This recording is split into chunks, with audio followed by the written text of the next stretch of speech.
الحمدللہ رب العالمین والصلاة والسلام علی حبیبہ محمد وآلہ وصحبہ اجمعین اما بعد فاعوذ باللہ من الشیطان الرجیم بسم اللہ الرحمن الرحیم فإن انتہوا فإن اللہ غفور رحیم اللہم سبحانک لا علم لنا الا ما علمتنا انک انت العلیم الحکیم مولایا صلی وسلم دائما ابدا علی حبیبک من زانت بہ الاسر. معزز سامعین کرام، السلام علیکم ورحمۃ اللہ وبرکاتہ. ارشاد باری تعالیٰ ہے، پس اگر وہ باز آ جائیں تو یقیناً اللہ بخشنے والے مہربان ہیں. ان آیات کریمہ میں جو بیشتر اس آیہ کریمہ سے یا اس کے ساتھ متصل آگے ہیں، کافر و مشرک جو زیادتی کرتے تھے اس کے دفاع میں ارشاد فرمایا گیا. اور ان آیات میں شان نزول کے پہلو سے دیکھا جائے تو نبی کریم صلی اللہ علیہ وسلم 6 صدی ہجری میں جب عمرہ کی نیت سے اپنے صحابہ کرام رضوان اللہ علیہم اجمعین کو ساتھ لے کے مکہ مکرمہ کی طرف تشریف لایا، آپ نے سفر اختیار فرمایا تو حدیبیہ کے مقام پر روکا گیا. پھر 7ویں صدی ہجری میں جب دوبارہ آپ تشریف لائے اور معاہدے کے تحت 3 دن آپ نے مکہ مکرمہ میں بسر فرمائے، اس دوران اس طرح کے حالات پیش تھے کہ مہینہ بھی حرمت کا اور مقام مکہ مکرمہ میں اسے بھی حرمت حاصل ہے. اور قدیم جو دین ابراہیمی سے رواجہ نہیں صحیح لیکن چیزیں ایسی منسوب تھیں کہ وہاں سے ان کی اصل آ رہی تھی، جیسے بیت اللہ شریف کا لحاظ ہے یا ادب ہے. اسی طرح جو 4 مہینوں کی حرمت ہے تو اس میں ایک لحاظ رکھا جاتا تھا. حالانکہ قرآن کریم میں دوسری جگہ جو مہینوں کی حرمت اس حوالے سے ارشاد فرمایا کہ یہ بدل دیتے ہیں کہ جو اللہ کریم نے جن مہینوں کو حرمت عطا فرمائی ہے اور یہ اسے اپنی مرضی سے بدلتے رہتے، لیکن اپنی مرضی سے وہ چیزوں میں کمی بیشی کر کے تو ان کا حصہ کسی انداز سے باقی تھا، جن میں بیت اللہ شریف یا جو حد حرم ہے اس کی حرمت، ان 4 مہینوں کی جو حرمت کی اس میں قتال نہ کیا جائے. اور اندیشہ کہ جب عمرے کی نیت سے جائیں گے تو وہ کفار نبی کریم صلی اللہ علیہ وسلم کی ذات اقدس کو کہیں نقصان نہ پہنچائیں. تو اللہ کریم نے اجازت عطا فرمائی کہ اس علاقے میں بھی اگر حملہ آور ہوتا ہے تو، اور اس سے اگلی جو آیات کریمہ ہیں اس میں حرمت کے مہینوں کے حوالے سے بھی عدلہ اور بدلہ جو ہے اس کا ارشاد فرمایا گیا. عدلے کے بدلے جو ہے ارشاد فرمایا گیا کہ اگر کوئی زیادتی کرتا ہے تو اسے اس کا جواب دیا جائے. تو بیشتر جو اس سے آیہ کریمہ گزری ہے اس میں اللہ کریم نے ارشاد فرمایا، میں ترجمہ عرض کر دیتا ہوں تاکہ سامعین جو ہیں وہ اس آیہ کریمہ کے ساتھ اس کا ربط جو ہے اسے سمجھنا ان کے لیے آسان ہو جائے اور عرض کرنا آسان ہو جائے. تو ارشاد فرمایا اگر ان کو جہاں پاؤ ان کو قتل کرو، اور جہاں سے انہوں نے تم کو نکالا تھا انہیں نکال باہر کرو، اور شرارت قتل سے بھی سخت تر ہے، اور ان سے مسجد حرام کے قریب مت لڑو یہاں تک کہ وہ تم سے وہاں لڑنا نہ شروع کر دیں. حتیٰ یقاتلوکم فیہ، اب یہ ابتدا اس طرف ہو جاتی ہے تو پھر جواب ہے. تو جو پھر فرمایا سو اگر وہ تم سے قتال کریں تو ان کو قتل کرو کہ کافروں کی یہی سزا ہے. حد اور اس حد کا تجاوز جو ہے پھر گرفت ارشاد فرمائے گی. تو آج جو میں نے آیہ کریمہ تلاوت کرنے کی سعادت حاصل کی اس میں ارشاد فرمایا گیا پس اگر وہ باز آ جائیں تو یقیناً اللہ بخشنے والے مہربان ہیں. اب اس باز آ جانے میں فَإِنِ انتَهَوْا، اس باز آ جانے میں 2 پہلو. ایک پہلو کہ جو برائی تھی یا جو نفاق کا وہ درجہ کہ جس میں وہ حملہ اور جان کا خطرہ جو ہے وہ لاحق ہو رہا تھا اس سے رک جائیں. دوسری بات جو ہے اور وہ بڑی بنیادی بات جو ہے جس کے لیے یہ حصہ نصیب ہوتا ہے کہ اللہ کریم کی ذات جو ہے وہ بخشنے والے مہربان ہے، غفور الرحیم.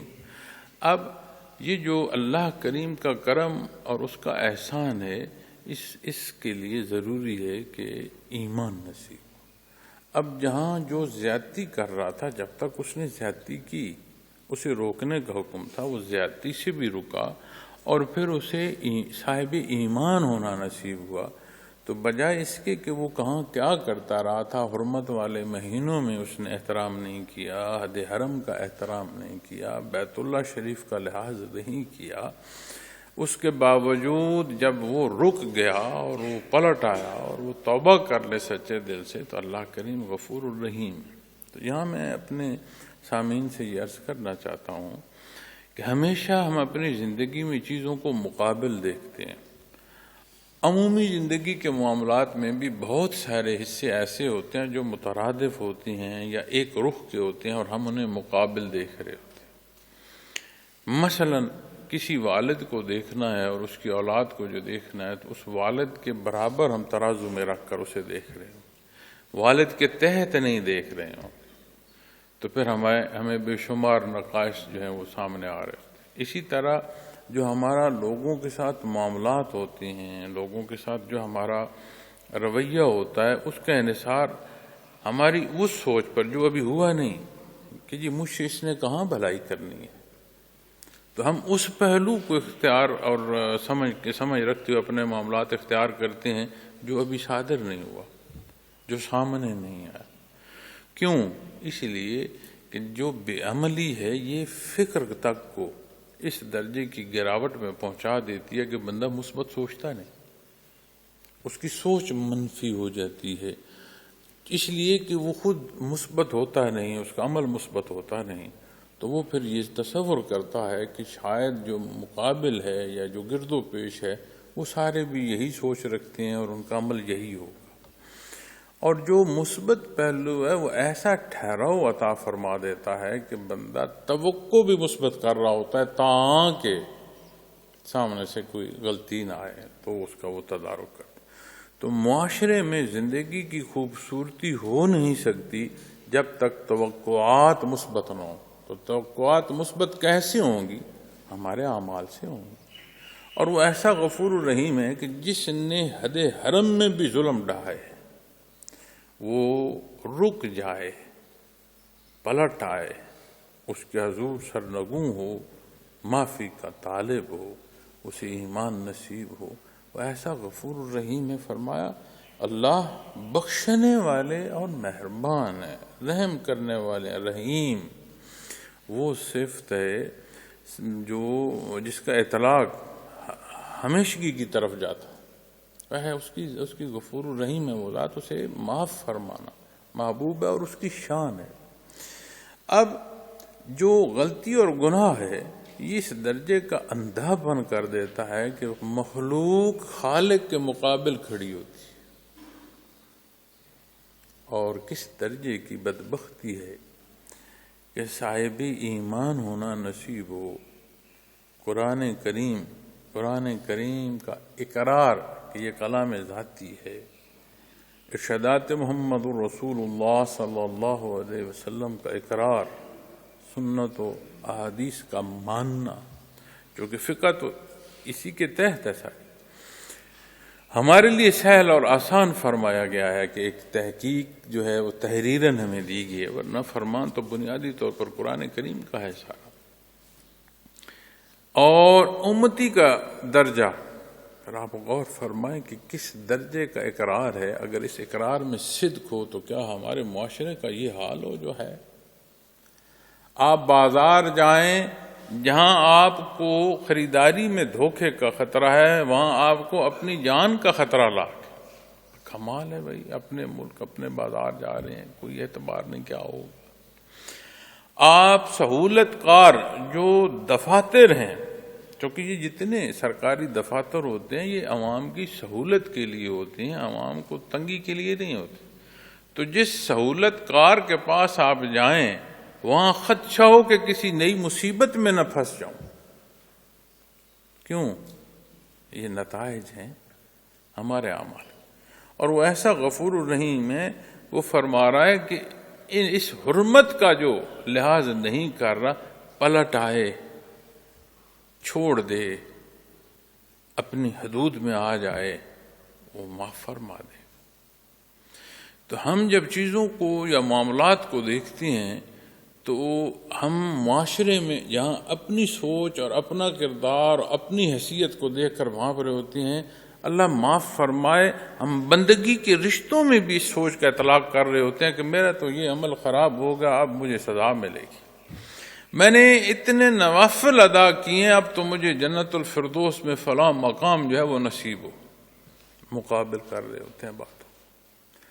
یہاں رشتہ مالک اور مخلوق کے مابین ہے، یہاں غیر مشروط اطاعت ہے، یہاں اطاعت میں شرط نہیں ہے۔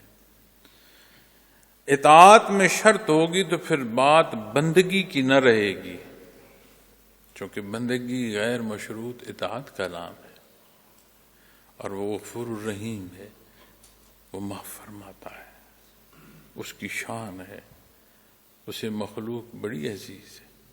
وہ جو اس کے حکم کے خلاف جا رہا ہو، جو مقابل کھڑا ہو، اس کے بھی جو حقوق بالعموم ہیں، اللہ کریم کو نہیں پسند کہ وہ بھی کچھ سلب کرے۔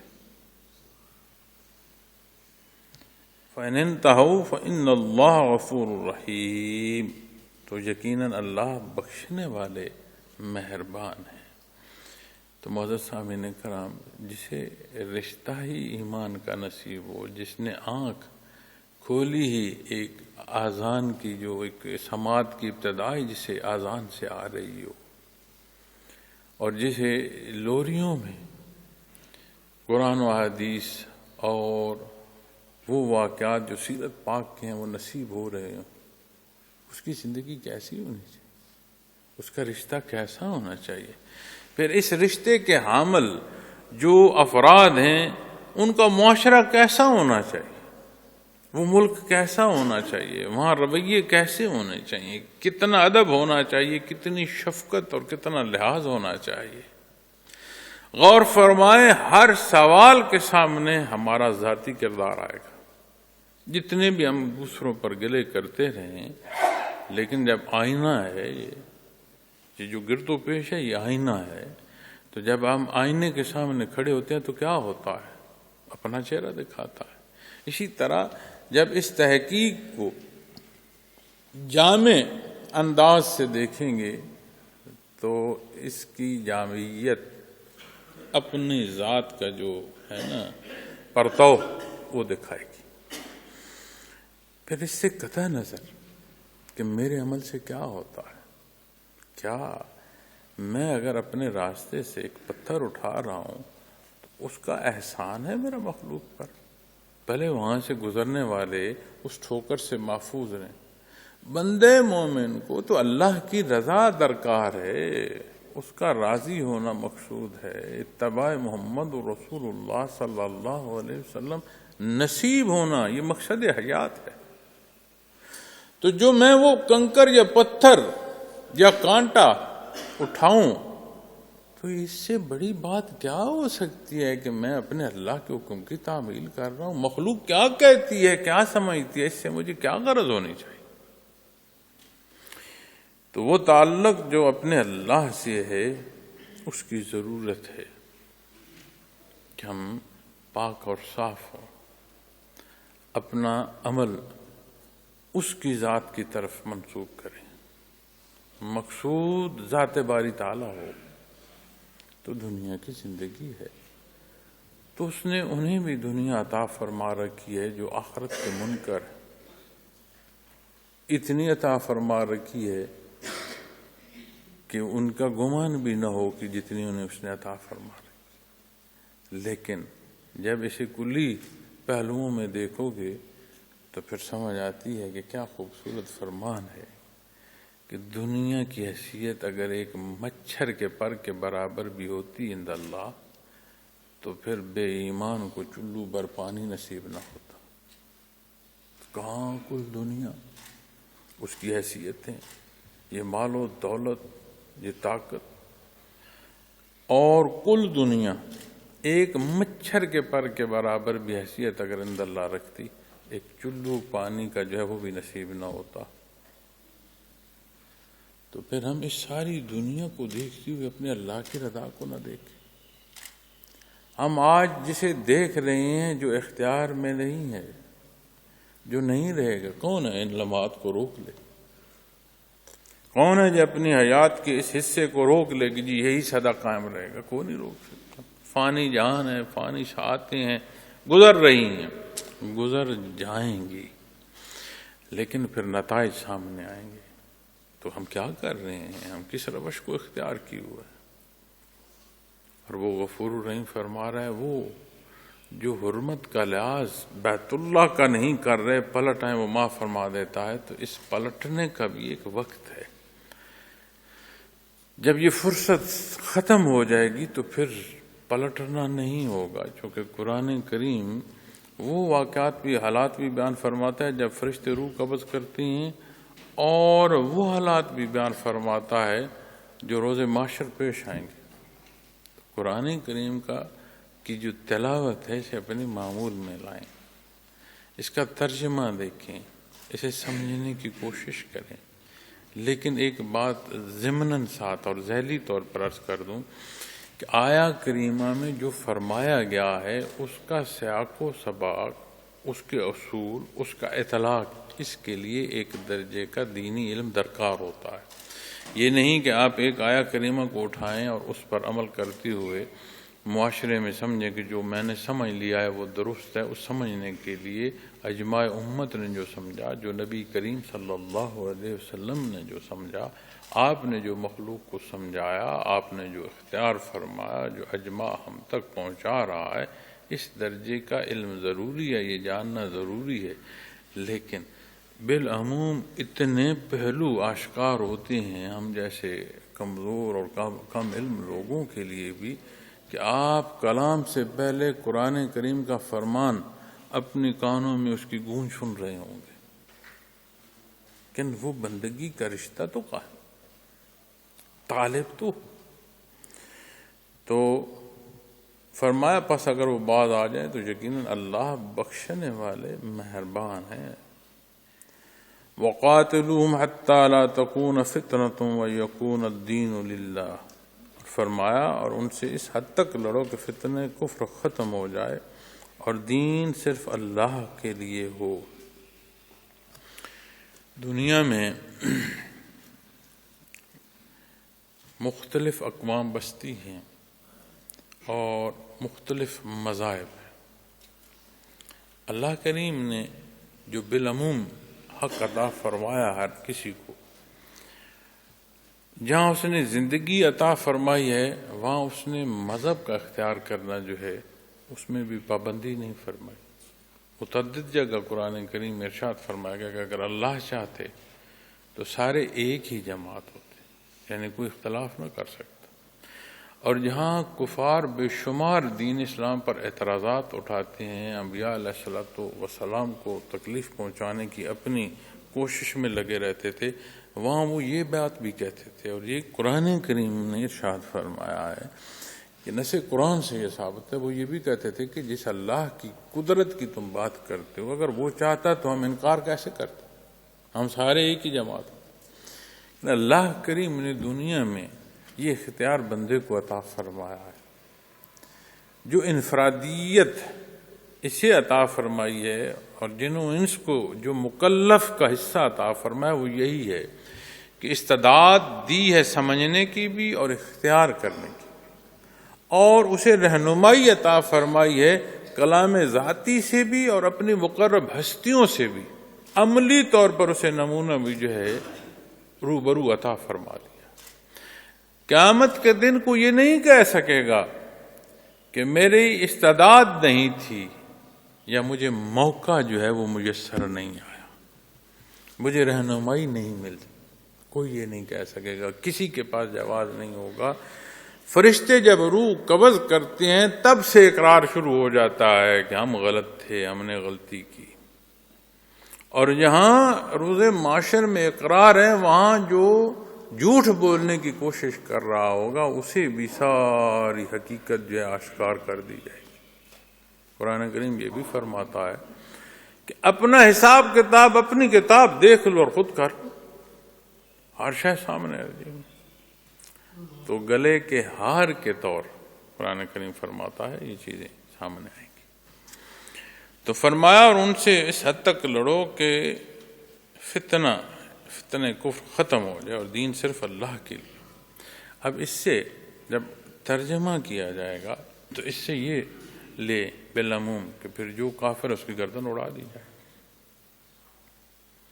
تو اللہ کریم نے تو بنیادی طور پر حق عطا فرمایا، زندہ رہنے کا مذہب اختیار کیا، لیکن جو حدود ہیں جیسے حد حرم میں بے ایمان کا داخلہ منع فرما دیا گیا ہے، لیکن ہماری کمزوری اب اس کو نحیفی بھی نہیں کہا جا سکتا۔ یہ کمزوری بھی وہ نہیں ہے کہ جسے لفظ کمزوری جو ہے، چونکہ یہ بے عملی ہے، تو ان حدود کا جو لحاظ اور احترام ہے کیا آج رہ گیا ہے؟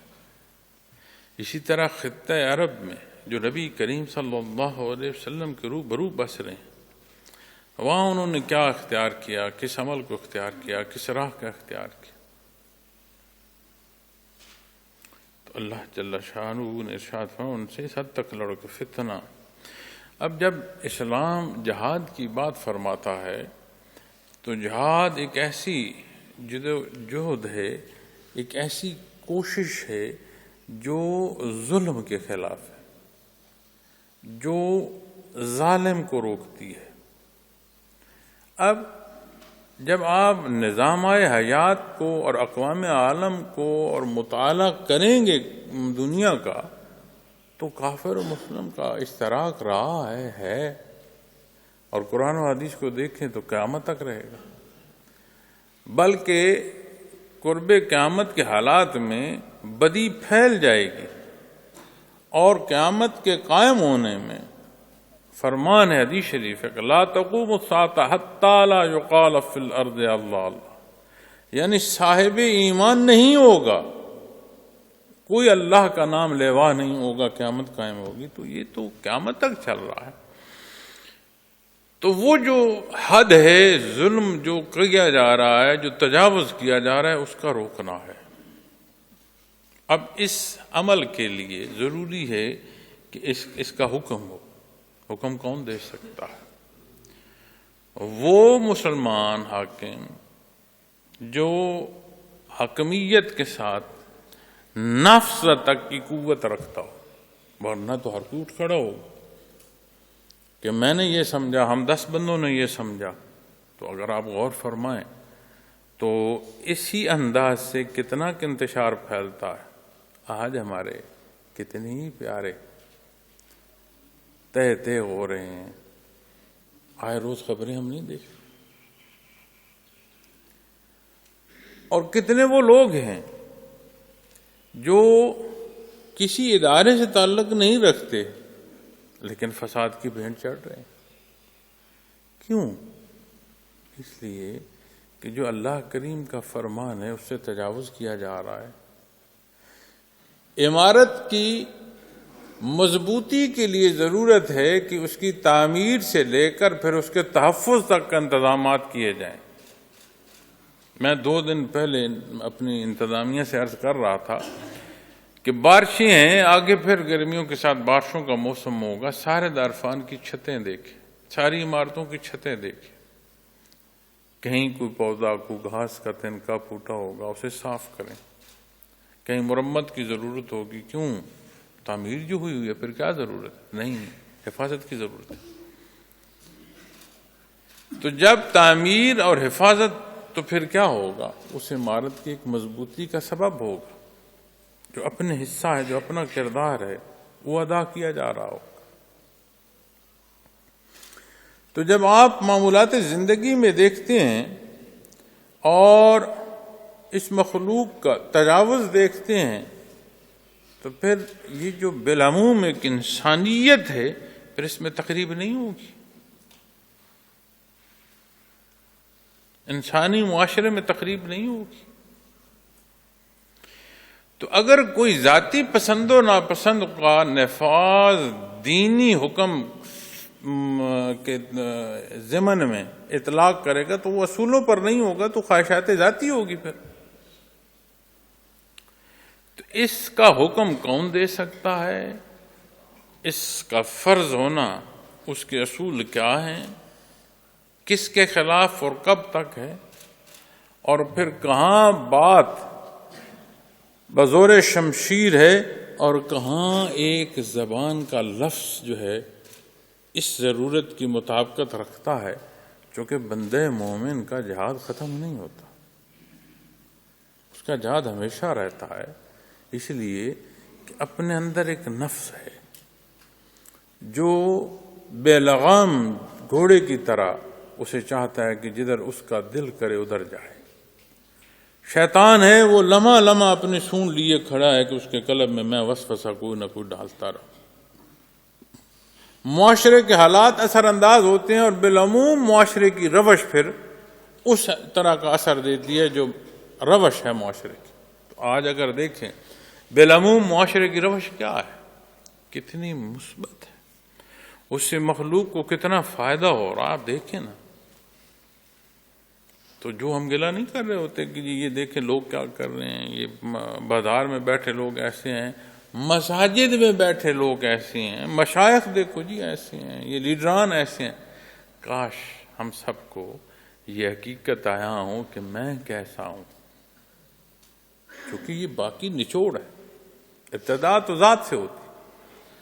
تو اسی طرح جب ہم اس فتنے کے حوالے سے دیکھیں گے تو جو تجاوز ہے اس حد تک جو رکتا ہے، کیونکہ مدینہ منورہ میں مسجد نبوی میں جو باہر سے آنے والے لوگ تھے ان میں یہ بھی ثابت ہے کہ غیر مسلم جو ہے وہ آپ صلی اللہ علیہ وسلم نے انہیں ٹھہرنے کی اجازت عطا فرمائی،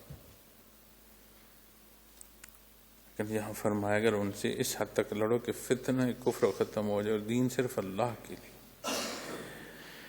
اچھا، جب اس پہلو کو آپ دیکھیں گے اور جو نقطہ میں نے عرض کیا اقوام عالم اور ممالک کے حوالے سے اور ان کے نظام حیات میں سے، تو ایک بات عرض کروں، جب اللہ کریم کا حکم نافذ نہیں ہوگا،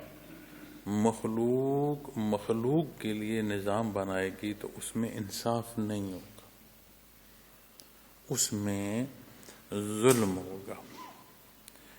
اسی لیے یہ مثالیں تاریخ اسلام میں عام ہیں کہ جہاں جزیے کی بات تھی وہاں ان کے اطلاق جو قوانین ہیں ان کی بھی بات تھی کہ مخلوق پر ظلم نہیں کیا جائے گا، اپنا نظام رکھ سکتے ہو، اپنا ملک رکھ سکتے ہو، لیکن تحت رکھ سکتے ہو، حکم کے تحت رکھو۔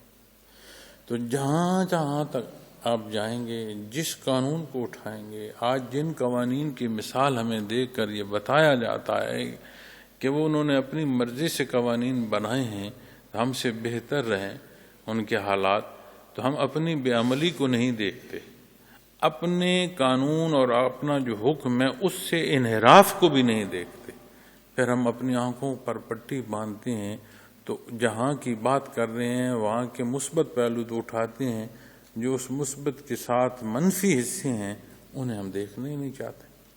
کیوں؟ کیونکہ ہم خود معذرت خانہ ہمارا جو ماننا ہے وہ اپنا معذرت خانہ ماننا۔ تو جب اللہ کا حکم نافذ ہوگا تو بالعموم انصاف ہوگا، اور اس میں یہ نہیں ہوگا کہ مومن ہے یا کافر ہے، جو انسانی حقوق ہیں اس میں سب برابر ہو۔ اور میں نے پچھلے بیان میں بھی عرض کیا تھا کہ نبی کریم صلی اللہ علیہ وسلم نے فرمایا ہے کہ جہاد قیامت تک رہے گا۔ اب کب فرض ہے، کیسے فرض ہے، کون حکم دے گا، ابتدا کیا ہے، موقع کی انتہا کیا ہے، شمولیت کہاں تک ہے، بہت سارے پہلو ہیں، اور ضروری ہے کہ اپنے متعلق جو حکم میرے اللہ نے دیا ہے اسے جانا جائے، جانیں گے تو ہم عمل کے قابل ہیں۔ پھر بحیثیت مسلمان، بحیثیت ایک بعمل مسلمان اور ایک مجاہد کے، اس کے کردار سے کوئی خائف اس طرح ہو کہ میرے حقوق سلب کر لے گا، یہ درست نہیں ہے۔ یہ تو ایک معاون ہوگا، ایک مددگار ہوگا، اور جو اپنی حیثیت میں معاشرے کی خرابی اور اس خرابی کے پھیلنے کے مقابل ایک لفظ بھی ایسا کہے کہ اس سے امن آئے، اس سے ٹھہراؤ آئے، وہ بھی ایک درجے کا جہاد کر رہا ہے۔ تو جہاد کے لفظ کو اس انداز سے پیش کرنا کہ جانے اس سے کو گردن اڑا دینا ہی مقصود ہے، نہیں، یہ ظلم کا روکنا ہے، ظالم کا روکنا ہے، اور ظلم کا روکنا، ظالم کا روکنا انسانی معاشرے کی ضرورت ہے، بلا تفریق کہ وہ معاشرے میں مسلمان رہتے ہیں یا غیر مسلم رہتے ہیں۔ تو اس میں ہر پہلو اس کا داخل ہے کہ جو عمل کا ہو جس سے آپ اللہ کریم کے حکم کو مخلوق تک پہنچا رہے ہوں، یہ ذمہ داری ہے بنیادی بندے مومن کی۔ اور فرمایا اور دین صرف اللہ کے لیے ہو۔ محترم سامعین کرام، جہاں یہ بات کی جا رہی ہے کہ معاشرے میں وہاں جہاں زیادتی ہے وہاں بھی بات صرف اللہ کے لیے ہو، تو جو اس حکم کو لے کر یا اس کے نفاذ کے لیے کوشش کر رہا ہے، کیا اس کی مرضی میں اس کی مرضی بھی اس میں داخل ہو سکتی ہے؟ یہ جو ہم اپنی اپنی پسند کا اسلام کہتے ہیں، پھر اپنی اپنی پسند کے مطابق معاشرے کا مجبور کرنا کہتے یا ایک کوشش کرتے ہیں، تو اللہ کریم کیا فرما ہے؟ تو جب ساری باتیں اللہ کے لیے ہوں گی، امن بھی ہوگا، تعمیر بھی ہوگی۔ تنگی تکلیف اسی طرح ہے جیسے رات اور دن ہے، جب تک جہان فانی ہے رات اور دن ہے، طلوع غروب ہے، اسی طرح جب تک حیات ہے تو صحت بیماری بھی ہے، دکھ سکھ بھی، یہ زندگی ہے، یہ زندہ ہونے کی نشانیاں ہیں۔ لیکن وہ تکلیف جو قرب الہی سے دور ہوتی ہے، وہ دوا جو ایمان کی ترقی سے نصیب ہوتی ہے، وہ پھر ان حالات سے بندہ بہت آگے دیکھتا ہے۔ چونکہ نبی کریم صلی اللہ علیہ وسلم کا فرمان ہے کہ ایک کانٹے کا چبھنا کتنی گناہوں کی بخشش اور کتنی جو اجر اور ثواب کی عطا کا سبب ہے۔ تو بندے مومن کا ہر دو پہلو اسے کامیابی عطا فرماتا ہے۔ اللہ کریم یہ نزاکتیں سمجھنے کی بھی توفیق عطا فرمائے اور عمل کی بھی توفیق عطا فرمائے۔ تو یہ جو آیا کریمہ ابھی تلاوت کی ہے، اس کا ایک حصہ تھوڑا سا رہتا ہے، تو میں بجائے لمبی تفصیل میں جانے کے تو چاہتا ہوں کہ یہ تلاوت کر کے تاکہ یہاں تک بات مکمل ہو جائے۔ فرمایا فَإِنِ انْتَهُوا فَلَا عُدْوَانَ إِلَّا عَلَى الظَّالِمِينَ، فرمایا پس اگر وہ باز آ جائیں تو سوائے غلط کاروں کے کسی پر زیادتی نہ کی جائے۔ تو پہلے بھی یہی فرمایا اسی پہلو سے کہ فتنہ کفر ختم ہو جائے اور دین صرف اللہ کے لیے ہو، مخلوق کو مٹانا مقصد نہیں ہے، ظلم کو روکنا مقصد ہے۔ اسی طرح فرمایا پس اگر وہ باز آ جائیں تو سوائے غلط کاروں کے کسی پر زیادتی نہ کی جائے، یعنی جو اس غلطی کا اختیار رکھے گا پھر وہ سزا پائے گا۔ تو جزا و سزا کے لیے نظم چاہیے، ایک نظام چاہیے، ایک اطلاق چاہیے۔ اس اطلاق کے لیے ایک پورا نظام حکومت چاہیے۔ تو یہ جو ہم دے دیتے ہیں نا اپنی رائے حق دہی، جو آج اور میرے پاس ایک اختیار ہے کہ کون ہم پر حکومت کرے، تو وہ جہاں ہم اپنا حق رائے دہی استعمال کر رہے ہیں وہ کیسے لوگ ہیں، اور جو کچھ وہ کریں گے اس کے ساتھ ہم بھی پھر شریک ہوں۔ کیا نظام ہے، کیسا نظام ہے، اس کی تفصیل پر جائیں تو بات چھوڑ دی جائے گی اور اس اعتراض کو لے لیا جائے گا، دیکھیں جی کتنی زیادتی کی بات کر رہے ہیں، لیکن حق کی بات کرنا، حق کی بات سننا پسند کو نہیں کر رہا۔ اسی لیے یہ حالات ہیں جن میں سے ہم گزر بھی رہے ہیں۔ اللہ کریم رحم فرمائے۔